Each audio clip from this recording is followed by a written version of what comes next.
Oi, preciosidades do Senhor, seja muito bem-vindo ao nosso canal. Meu nome é Jéssica Cerqueira e eu estou aqui hoje para semear boas sementes na sua vida, através de leitura da palavra e comunhão com Deus. Se você ainda não é inscrito, se inscreva aqui no canal abaixo, curte esse vídeo, compartilhe, pois assim a gente pode semear boas sementes na vida de outras pessoas. Então vamos começar a nossa leitura de hoje? Pai, obrigada, Senhor, por mais um momento de estar aqui na Tua presença, por poder ler a Tua palavra, Senhor. E obrigada, Senhor, por essa pessoa que está aí do outro lado ouvindo. Senhor Jesus, abra o nosso entendimento.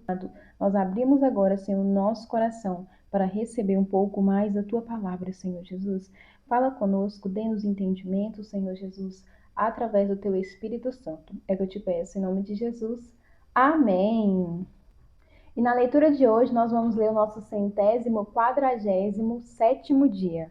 Vamos ler 2 Samuel, capítulo 12, versículo 1 ao 31. Natã, o profeta, repreende a Davi, capítulo 12. E o Senhor enviou Natã a Davi.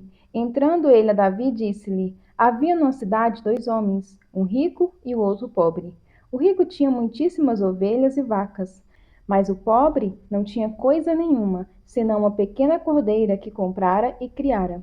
E ela havia crescido com ele e com seus filhos igualmente. Do seu bocado comia e do seu copo bebia, e dormia em seu regaço, e a tinha como filha. E vindo um viajante ao homem rico, deixou este de tomar das suas ovelhas e das suas vacas para guisar para o viajante que viera a ele. E tomou a cordeira do homem pobre e a preparou para o homem que viera a ele.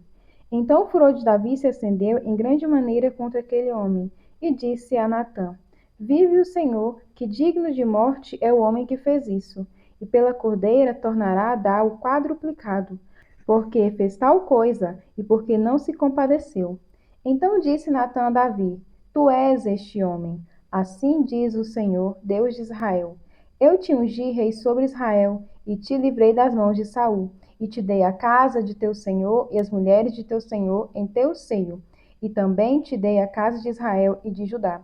E, se isto é pouco, mais te acrescentaria tais e tais coisas. Por que, pois, desprezaste a palavra do Senhor, fazendo mal diante de seus olhos? A Urias, o heteu, feriste à espada, e a sua mulher tomaste por tua mulher, e a ele mataste com a espada dos filhos de Amon.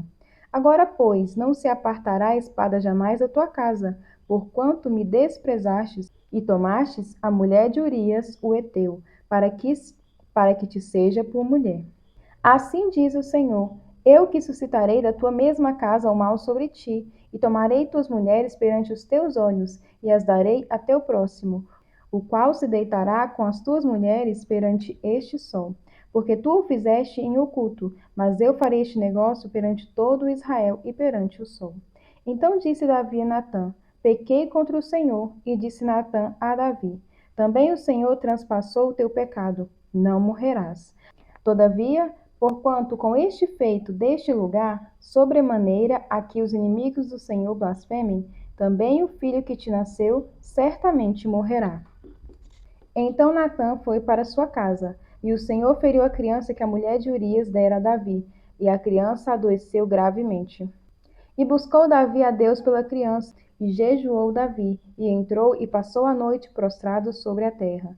Então os anciãos da sua casa se levantaram e foram a ele, para o levantar da terra, porém ele não quis, e não comeu pão com eles. E sucedeu que, ao 7º dia, morreu a criança. E temia os servos de Davi dizer-lhe que a criança era morta, porque diziam: Eis que, sendo a criança ainda viva, lhe falávamos, porém não dava ouvidos à nossa voz. Como, pois, lhe diremos que a criança é morta? Porque mais mal lhe faria. Viu, porém, Davi que os seus servos falavam baixo, e entendeu Davi que a criança era morta. Pelo que disse Davi a seus servos: É morta a criança? E eles disseram: É morta. Então Davi se levantou da terra, e se lavou, e se ungiu, e mudou de vestes, e entrou na casa do Senhor, e adorou. Então veio à sua casa, e pediu pão, e lhe puseram pão, e comeu.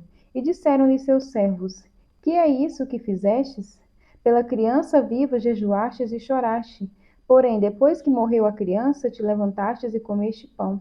E disse ele: Vivendo ainda a criança, jejuei e chorei, porque dizia: Quem sabe se o Senhor se compadecerá de mim e viva a criança? Porém, agora que é morta, por que jejuaria eu agora? Poderia eu fazê-la mais voltar? Eu irei a ela, porém ela não voltará para mim. Então consolou Davi a Batseba, sua mulher, e entrou a ela e se deitou com ela. E teve ela um filho, e chamou seu nome Salomão. E o Senhor o amou. E o enviou pela mão do profeta Natã. E este chamou seu nome Jedidias, por amor do Senhor. Davi conquista Rabá. Entretanto, pelejou Joabe contra Rabá, dos filhos de Amon, e tomou a cidade real. Então mandou Joabe mensageiros a Davi e disse: Pelejei contra Rabá e também tomei a cidade das águas. Ajunta, pois, agora o resto do povo, e cerca a cidade, e toma-a, para que, tomando eu a cidade, não se aclame sobre ela o meu nome. Então ajuntou Davi a todo o povo, e marchou para Rabá, e pelejou contra ela, e a tomou. E tirou a coroa da cabeça de Do seu rei, cujo peso era de 1 talento de ouro. E havia nela pedras preciosas, e foi posta sobre a cabeça de Davi, e da cidade levou muito grande despojo.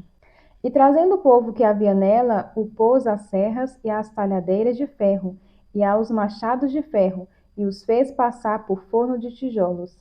E assim fez todas as cidades dos filhos de Amon. E voltou Davi e todo o povo para Jerusalém. Estudo de hoje. 2 Samuel capítulo 12, versículo 14. Davi confessou e arrependeu-se do seu pecado, em 2 Samuel capítulo 12, versículo 13. Mas o julgamento de Deus era a morte de seu filho.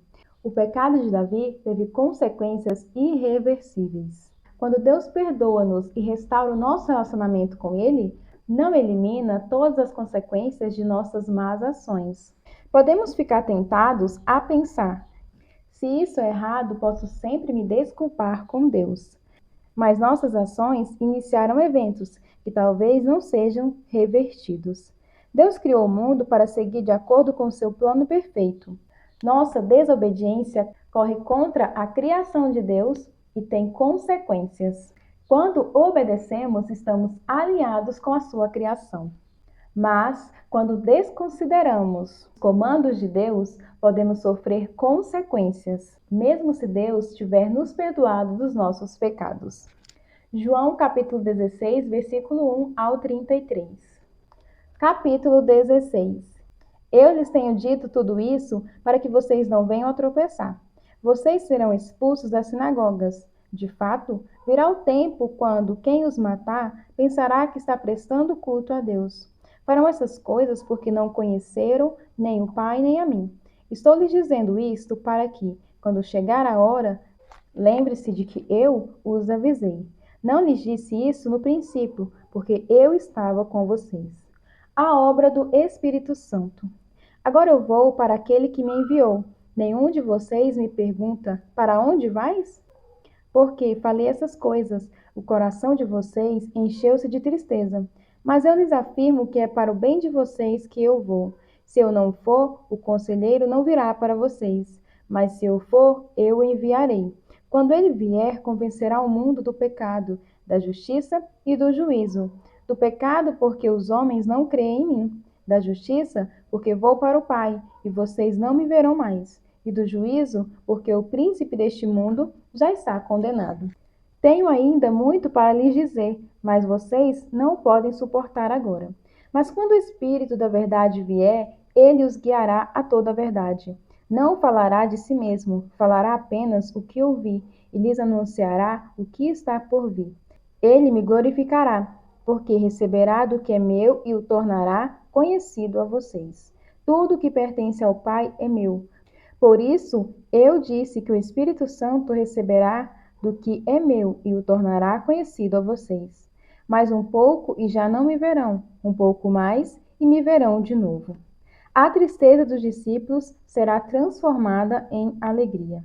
Alguns dos seus discípulos disseram uns aos outros: O que ele quer dizer com isso? Mais um pouco e não me verão, e um pouco mais e me verão de novo? E por que vou para o Pai? E perguntavam: Que quer dizer um pouco mais? Não entendemos o que ele está dizendo. Jesus percebeu que desejavam interrogá-lo a respeito disso, pelo que ele lhes disse: Vocês estão perguntando uns aos outros o que eu quis dizer quando falei: mais um pouco e não me verão, e um pouco mais e me verão de novo? Digo-lhes que certamente vocês chorarão, se lamentarão, mas o mundo se alegrará. Vocês se entristecerão, mas a tristeza de vocês se transformará em alegria. A mulher que está dando à luz sente dores, porque chegou a sua hora. Mas quando o bebê nasce, ela esquece a angústia por causa da alegria de ter vindo ao mundo. Assim acontece com vocês. Agora é hora de tristeza para vocês, mas eu os verei outra vez, e vocês se alegrarão, e ninguém lhes tirará essa alegria. Naquele dia vocês não me perguntarão mais nada. Eu lhes asseguro que o meu Pai lhes dará tudo o que pedirem em meu nome.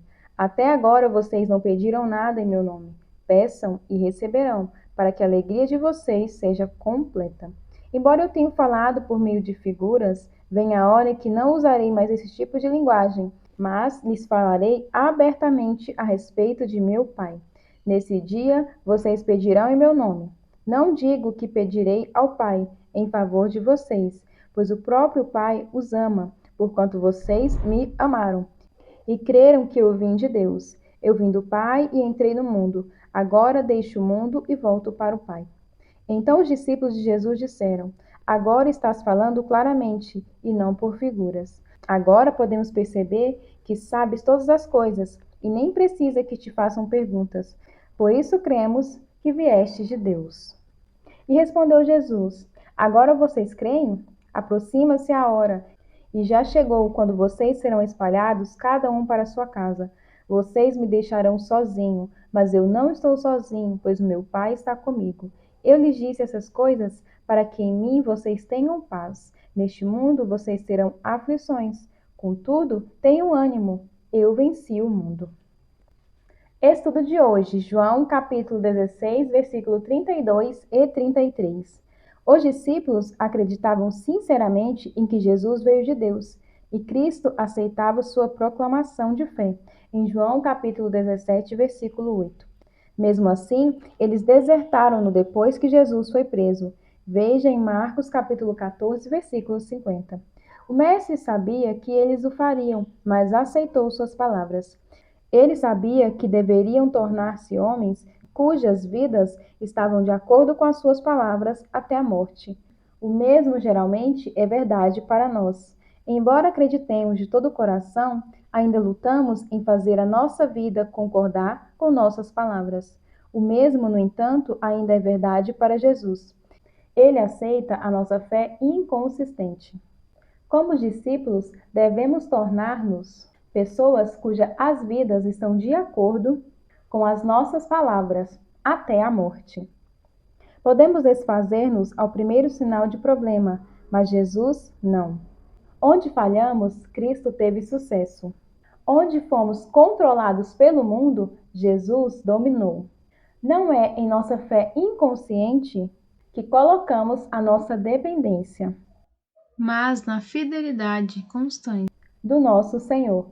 Não depositamos fé na nossa própria fé, colocamos a nossa fé em Jesus. Orando os Salmos. Peça a Deus olhos para enxergar além dos valores distorcidos do mundo para o sentido dado aos seus mandamentos. Salmo capítulo 119, versículos 65 ao 80. Fizeste bem a teu servo, Senhor, segundo a sua palavra. Ensina-me o bom juízo e ciência, pois criei nos teus mandamentos. Antes de ser afligido, andava errado, mas agora guardo a tua palavra. Tu és bom e abençoador. Ensina-me os teus estatutos. Os soberbos forjaram mentiras contra mim, mas eu de todo o coração guardarei os teus preceitos. Engrosse-lhes o coração como gordura, mas eu me alegro na tua lei. Foi-me bom ter sido afligido, para que aprendesse os teus estatutos.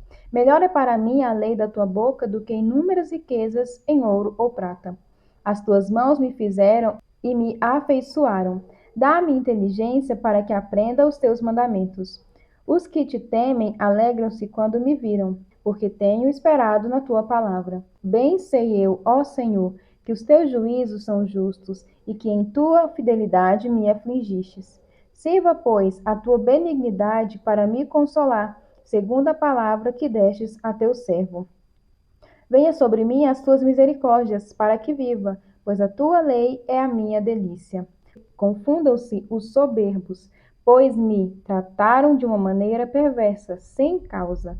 Mas eu meditarei nos teus preceitos. Voltem-se para mim os que te temem, e aqueles que têm conhecido os teus testemunhos. Seja reto o meu coração para com os teus estatutos. Provérbios capítulo 16, versículo 4 e 5. O Senhor faz tudo com um propósito, até os ímpios para o dia do castigo. O Senhor detesta os orgulhosos de coração. Sem dúvida, serão punidos. E essa foi mais uma leitura do dia de hoje. Eu espero que o Senhor abençoe grandemente a sua vida. Eu espero você aqui para a nossa próxima leitura. E lembre-se, curte esse vídeo, compartilhe ele com alguém. Bora juntos semear boas sementes na vida de outras pessoas. Que o Senhor te abençoe. Até breve. Tchau!